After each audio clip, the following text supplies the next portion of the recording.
5 years ago, Andre Ingram became the pearl of the NBA, and for a few days, a household name. Here comes Andre Ingram. Andre Ingram. Andre Ingram. Andre Ingram. Ingram with a shot. He cut it. Gets another look from three. Hit it again. Where has this kid been? Ingram, three. Yes! Everyone was there, the brass magic. If you can shoot like that, somebody, The man who toiled for a decade in the minor leagues and finally got a shot on the big stage. He showed that fateful day that he was NBA material. But then, he vanished. Since then, we've not heard a peep from the man who was once the talk of the NBA. What happened to him? Did he retire? Did he go overseas? Or did he stick with it, still trying to make the NBA after 15 years? Well, in order to find out, I found him. So my name's Andre Ingram. So before we get to that, and trust me, there's a lot. I have completely messed up this whole thing. My salary was $13,500 for the entire year. It was an overwhelming spiritual feeling that, man, you're in the wrong place. It's not like I came back every year just happy and ready to go. And no, it's not like that. My goal has been the same since day one entering when it was the D League. If I'm playing in the G League now, it is to play in the NBA. We ought to rewind the clock a little. It's 2007, 4 years into LeBron James's NBA career, and 0 into Andre's. As a 4-year player at American University, whose playstyle revolved exclusively around the three-point shot, there wasn't much demand, if any at all, for a player of his skill set. But he was determined anyways. My only thought in high school was I got to win this state championship because it had been like years since our school had did it. And once we did that, the next goal was, man, I want to play in NBA because that's just like the dream. I never watched college like that. It never appealed to me like that. So I knew immediately after my collegiate career was over that the route I wanted to take is whatever direct route I could get to the NBA. So it was no doubt in my mind. After my 4th year in college, I was like, well, I know what I'm doing. I'm going to the D League. I'm not getting drafted. I'm going straight to the D League. He entered into the D League draft. Yes, that was a thing even back then. And went in the 7th round. He made his debut with the Utah Flash and stayed there for 2 seasons before the Flash went under. As in, went out of business. The D-League at one time was a very volatile place. At this point, Andre's getting calls and offers from teams overseas, from leagues like the NBL and the Euro League. But he turned them all down. When I first entered the D-League, people would stay at the most 3 seasons in the D-League or G-League at the most. But I just kept going, man, just because I felt... At first, I felt I was close. And then it was like I had passed up so many offers, I couldn't even get another deal overseas. I turned down so many. Andre had made his bed in the D-League, and he couldn't leave it. So the story goes, Andre put in his reps in the D-League, logging 384 games over 10 years before we as the public were introduced to him. But why do this? Why go to the NBA D-League after 4 years at a mid-major college where you were drafted in the D-League's 7th round and stay there? And at the time, I thought was, man, I'll play 1 or 2 years here. I do well. I'm going to be in the league in like 3 years. I'm good to go. And it didn't happen like that. But that was the thought. It was just the D-League is the direct link to get into the NBA. So that's where I'm going. Now, the first thing you might be thinking is, how come he didn't just go overseas? He could have made a bag over there. And if he played well enough, he would have been called back stateside. Easy peasy, right? At the time, they weren't really pulling guys from overseas teams. But there was a stretch in that little 10 seasons and the total 13 seasons I played G League ball. There was a stretch where NBA teams were taking guys overseas. And then I was like, man, I really messed up. I've been avoiding going over here all this time thinking like this is the most direct route, but they're pulling guys from overseas now. And so for a decade, Andre bided his time in the D-League, where he eventually became the all-time leader in games played, naturally, and a 2-time D-League three-point champion. But it wasn't all peaches and cream. Not by a long shot. It was a handful of times throughout that 10 seasons, a good handful of times where I had to come to a decision point like, man, I have completely messed up this whole thing. I could have been overseas. I could have made a great career for myself, like people who told me to do that. And they were like genuinely looking out for my best interest. It wasn't just like they didn't believe in me. It was just like, man, look, we know you can play. I know what you want, but man, you got a family now. You got a wife, you got kids, man. You can take care of your family just about 3, 4, 5 years overseas, make a career out of it. You may like it. All true statements. This mindset kept Andre for 8 seasons straight, making a salary of less than $30,000 a year playing professional basketball part-time, supplementing that income with math tutoring and basketball skills training, living modestly with his wife Mary Lee and his 2 children in the hopes of one day being called up to the big leagues. At some point though, enough was enough. Each and every year, there are multiple teams that checked in at the end of the D-League season with Andre. About 6 or 7 seasons in, I used to consistently get offers. Like after the G League season ended, I have calls. Hey, what you doing this year? What you doing this year? We got this team for you. We got Turkey. We got Australia. We got, all of these great European leagues and high-level leagues, And I'm like, nah, I'm good. I think I'm close. Nah, I'm good. I think I'm close. By year 7, they was like, we're just going to stop asking. We know he's not coming. At the end of season 8, though, Andre had hit a wall. We had made it to G League finals. This was one of my best seasons. I was shooting over 50% from 3. It was an excellent year. I participated in 3-point contests when we had one. I broke all the records for that, NBA and G League.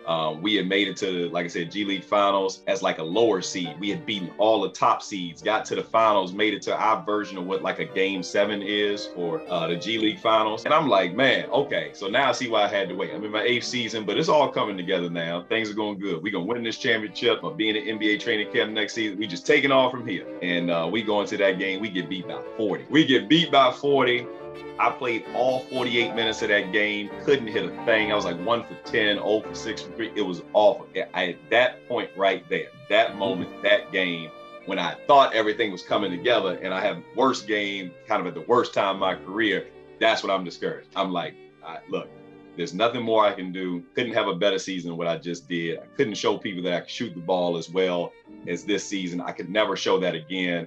This is it for the G League. I'm doing something else. I'm not coming back. That was it. It was finally time to go make money for his family, to cash in on the talents that he'd been honing for the past 8 years, relentlessly working at his craft. He'd made it, and it was perfect. But it wasn't right. So, Andre went to tell the team manager and coach that he didn't belong. It'd been just 2 games and just 10 days since he'd landed. One of the hardest conversations I had to have was talking to that head coach and GM of that Australian team and, telling them that, man, I do not belong here. How do you tell them that? That they weren't very happy with that conversation. Certainly understandable. Andre bounced back and played 2 more seasons in the D-League until that fateful day. And then everything changed. Well, not for Andre, actually. I'm sure, people saw it another way. I wouldn't know. My social media game is not very high at all. I just say that to say anything that was said on the outside in the social media world, I didn't see it. I wouldn't know about it, which is cool with me. That's how I like it. After the first game, Andre played just 1 more, the season finale. He scored 5 points. He didn't see the NBA court again until 2019. And for good reason, Andre says. The big debut game against the Rockets, my first game, that was the end of the 2018 season. In that offseason, they had big plans. They were going after LeBron James. So I knew I was nowhere on the priority list, and that is totally understandable. I did end up getting a call up that season, Bron's first year with the team. And, that was the year they had struggled. They hadn't got AD just yet. I was thrilled to get the call up that 10-day, and I played those 10 days with them on the road. I didn't play nearly as much as I did on the first call up, but I wasn't expected to. They let me know that beforehand. They were low on bodies and needed someone for the road trip, and I was glad to be a part of that, man, and to actually share the court with Bron. So how come he didn't stick around? He'd surely had veteran experience and possessed a shooting repertoire that the Lakers could have sorely used at the time. They had a lot bigger fish to fry. and they did, man. They ended up winning another chip, and obviously, man, they still competing now. Fair enough. And so Andre Ingram's second call-up in 2019 came and went. But since then, a lot has happened in the NBA, and we haven't heard from Andre since. So finally, what happened to Andre Ingram? We'll let him tell it. So after the 2019 season, the second call-up I had gotten when Bron's first year with LA, I came back to the G League that next season. For the 2019-2020 season, I'd actually injured my pec and was out for the season January 2020. Crazy thing was, everybody know, March 2020, COVID hit, shut everything down, shut our league completely down. The rest of the 2020 year, that was a wrap. Plus, I was out for like 6 to 8 months with the pec anyway. I was preparing to come back again to the G League League for the 2021 season, but it was like for the G League, it was still like COVID. So they only had a 1-month season for the 2021 season. Oh, wow. And the South Bay Lakers weren't even a part of it. So I wasn't in that either.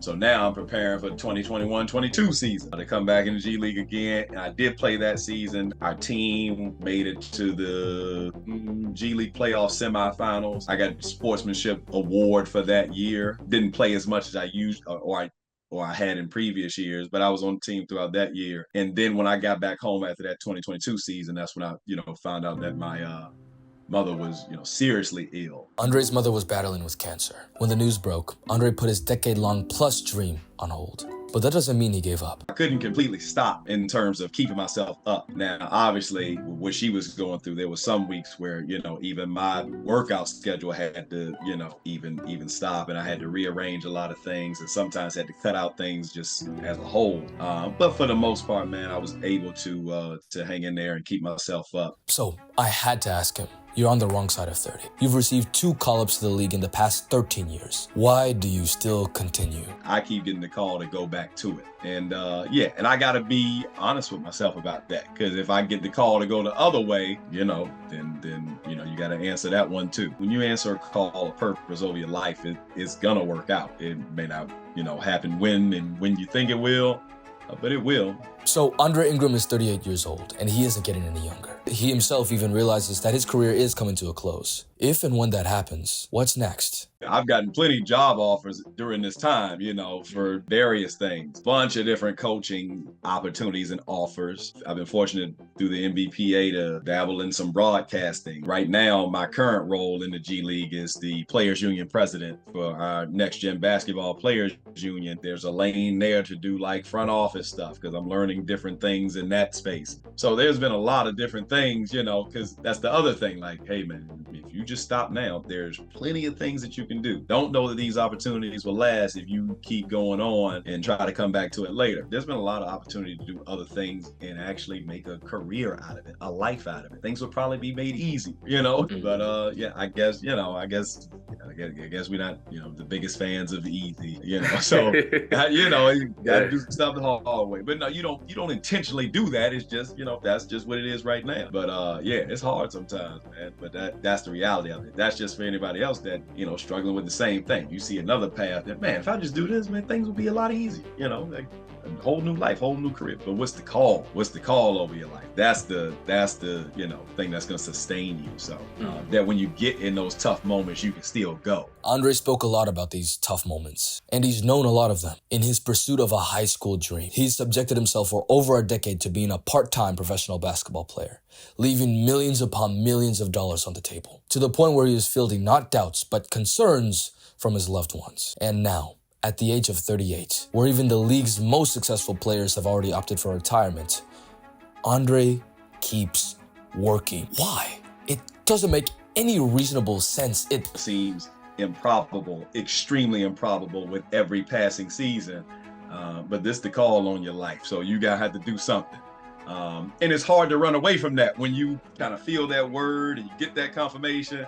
It's very hard to run away from that. But as Andre's already mentioned before, it wasn't and isn't easy. There were big obstacles, the biggest of which being in Australia, where after 8 years, I felt like my career to that point, my professional career to that point, was a waste. The depression, much like late 20-somethings and early 30-something-year-olds, is generally because you are not where you feel you should be at that point in your life. So that was it for my basketball career, and certainly I think probably the bulk of that depression feeling. But I definitely felt it when I was in Australia, and that's how I knew something was off. It had changed my whole perspective on my career up to that point to, man, I've played 8 years of professional basketball, something that a lot of people would love to do, would never do, and never get the opportunity to do. I've played 8 professional seasons. I've done some things in this league. I've done pretty well. I've, set some records and, did some things, won some 3-point contest championships, different things. I've done a lot that's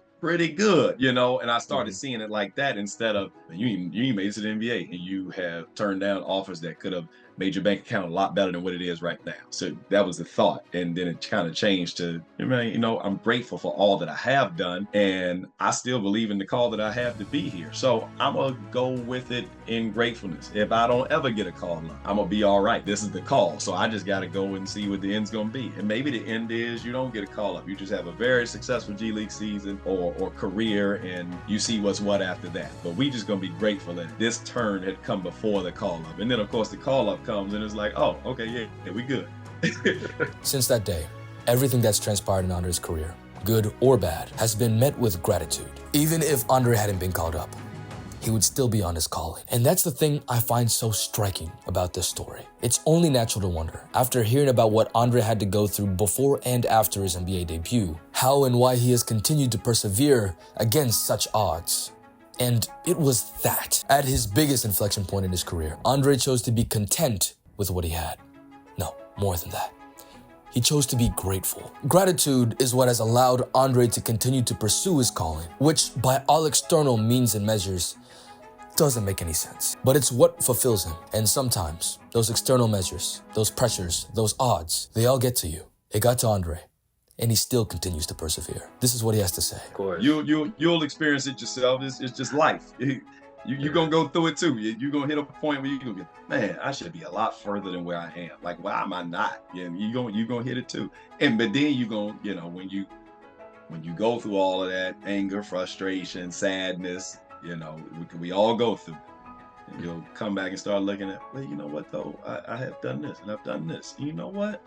Man, when I look at myself overall, man, I'm proud of myself. You gonna feel it too. So yeah, it just let me be the first to just let you know, and so you can turn that corner quicker to the gratitude. It's hard, man. Yeah, it's hard. We got aspirations, we got goals, we got dreams, and we work hard to do these things. And when it don't happen, it's like, what's going on? Like, I'm doing the right thing. I'm checking the boxes. It just ain't happening. But that's for everybody, man. And yeah, you'll turn right to gratitude. Thank you for watching.